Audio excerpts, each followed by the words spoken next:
I'm sorry your font changed when I pasted it Sorry, in. it's But my I think luck, you don't can read it now. Hello, I'm Ashley, so I'm the Youth Work Manager at Fuse, and I'm actually doing this on behalf of Duncan, who was our attainment coordinator. And I will keep talking about him in the past tense like he's died, but he's just left the job, so I do apologise if it sounds a bit dark. So Duncan came to me a wee while ago and said, we've got the Cathy McCormack Fund, what can we do? We work with a lot of kids. If you look at Shettleston, it's a very built up area, but the community organisations are few and far between in that area. Stark contrast to Easterhouse, which has got many different organisations on each other's doorsteps. So we have huge numbers that came in terms of families and young people. And what we were doing was we had a programme called Shade in Shettleston a wee while ago, which was quite a big programme funded by the lottery. And a huge part of that was it was teaching young people about the flora and fauna in and around the Shettleston area and looking at, it is built up as kind of concrete jungle, but there are still hidden spots, and how do we maintain them? How do we look after them? But also, how do we grow in such small spaces?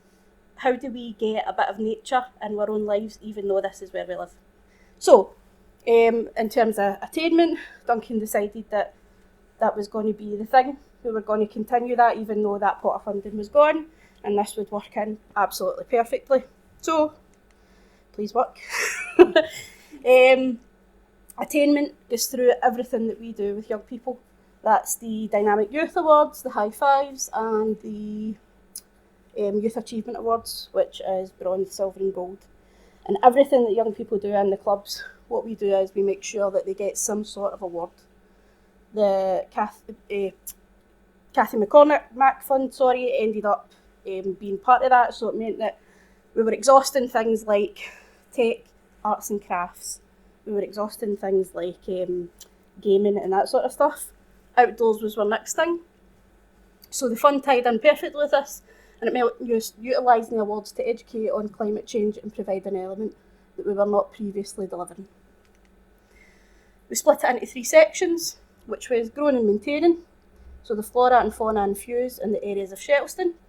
Encouraging cooking, so learning and foraging the plants and trees seasonally, and then cooking with that stuff. Easier said than done.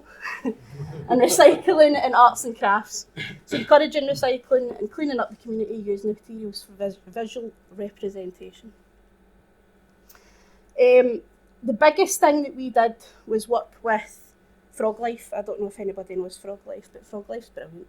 And the lady Louise at Frog Life is one of the best members of staff that I've worked with in terms of getting the message across for climate change.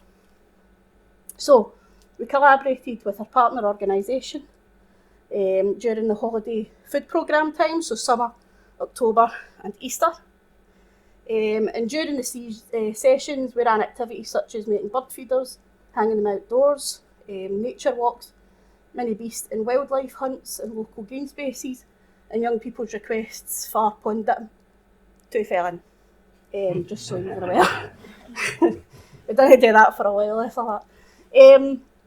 We collaborated again with Frog Life for 5 weeks of the autumn, and during our October week holiday programme, we ran activities such as planting in small pots, looking after the seedlings and learning about how they grow and what they're growing during different seasons. We also spoke about how the effect of climate change means that the seasons are kind of knocked out of balance at times, and how some of our things didn't come into fruition because they were planted too early, planted too late, it was too cold, the weather wasn't good enough. So they learned quite a bit about that as well. Get some cute kids in pictures. And Louise at the bottom left really was a huge asset to that programme, and she has been for quite a number of years now. She's certainly the knowledgeable one when it comes to anything that's flora and fauna related. Foraging and cooking. So they planted their own fruit and veg, using the raised beds at Fuse and East Bank Primary to plant, growing for cooking. Garlic, rhubarb, lettuce, etc. Again, it was all about trial and error because we had never done this either. So we quite quickly learned that we've not got the greenest of fingers when it comes to growing.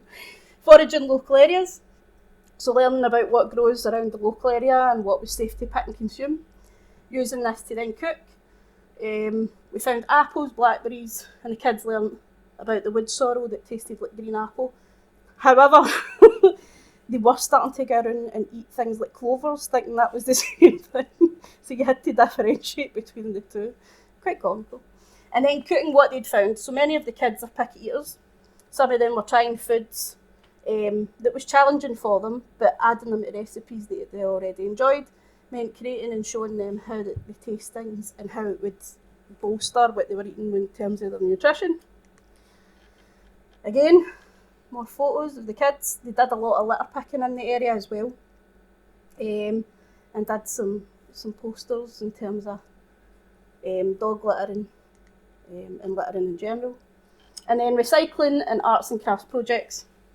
So environmental education strategies are important, but activities such as litter picking in local areas and Sandy Hill, and Bud Hill, poster creation for issues such as excessive litter and dog waste, and recycled art projects help to convey the message that was important to it. And again, more photos.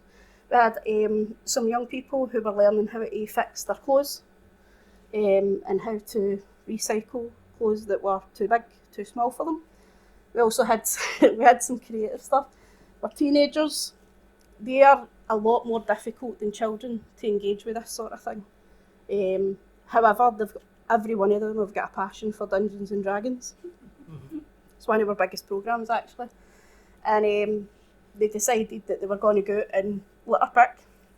They found loads of tubes and asked me to buy a ton of duct tape, and they made swords, shields, and it was pretty cool actually.